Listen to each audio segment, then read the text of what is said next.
Ellie and the Cat by Malorie Blackman. Read by Esme Sears. Published by Barrington Stoke. Chapter 1. I Don't Want To. Ellie glared out of the car window at her grandma's house. It was horrible. It was big and spooky, and Ellie didn't want to stay there. No, she didn't.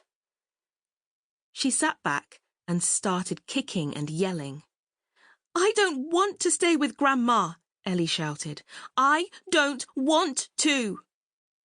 "But Ellie, it's only for a few weeks," Ellie's dad pleaded. "You know I would take you with me if I could, but I can't." "What seems to be the problem?" asked Grandma. Ellie lifted her head at the sound of Grandma's voice. She didn't like Grandma. Grandma had black hair streaked with silver-white strands and wore a peach-coloured dress that was all ruffles and bows. She had old-fashioned spectacles in the shape of half-moons that perched low down on her nose. Her round, piercing brown eyes looked over the spectacles rather than through them. "I won't stay with her. I won't," Ellie shouted.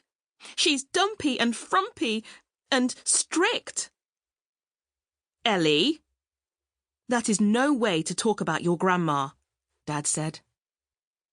"Ellie, dear, you're just in time for dinner," Grandma said with a smile.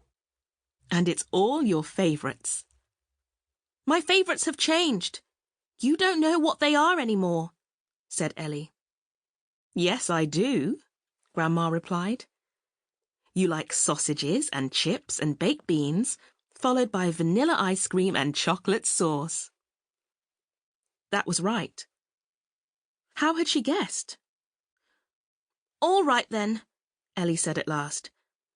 "I'll get out of the car, but only because I'm hungry." "Wave goodbye to your father," Grandma said. "I won't," Ellie said. "He won't take me with him."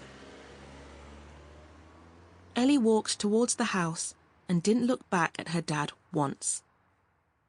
Grandma watched Ellie and frowned. Ellie's eyes were stinging from unshed tears. She felt so alone and miserable.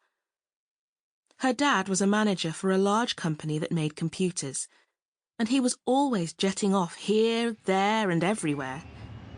Sometimes he took Ellie with him, but more often he didn't. Dad never seemed to spend longer than a few weeks in any one place.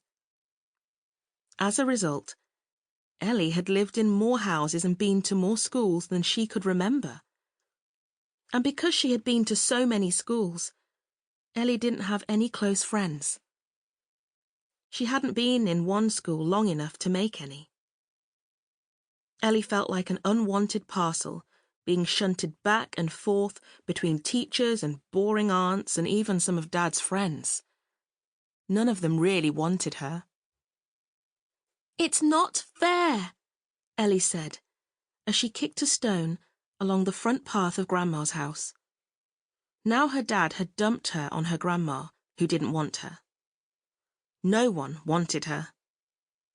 There'd be no one to play with, nothing to see, nothing to do.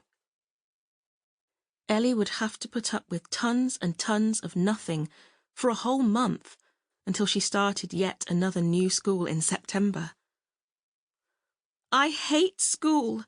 I hate this house. I hate everything," Ellie said, as her eyes narrowed into thin slits and her lips turned down in a pout. Then she whispered to herself, I wish I could find someone who wants to be friends with me." "Come along, Ellie," Grandma said as she stood at the front door. "Before we have dinner, I'll show you around my home, as it's just been redecorated and a lot of things have changed." Grandma took Ellie all around the huge house. Ellie was sullen in the basement. Sample complete. Ready to continue?